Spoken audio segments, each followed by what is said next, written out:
It's one of those jobs, it's all done by hand. You've only got, as you can see, 30, 40 mil of surface to play with. But yeah, I think they've done a great job, and the end product will be, will be a real eye-opener. Over the last few weeks, we've had our metal worker back, and he's started repairing the rest of the lay lights. So he's done bay 2. He should finish that on Thursday and come out of zone 1. We're in zone 2 at the moment. Nice big infill just above your head that's got to go in. And with that done, we can then look forward to spraying the lay light, starting from the south end, working back.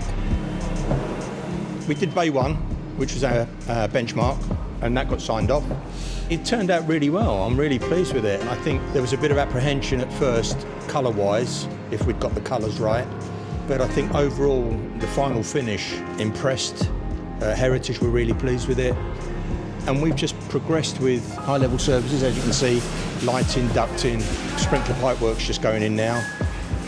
Really taking shape, and yeah, we're moving in the right direction.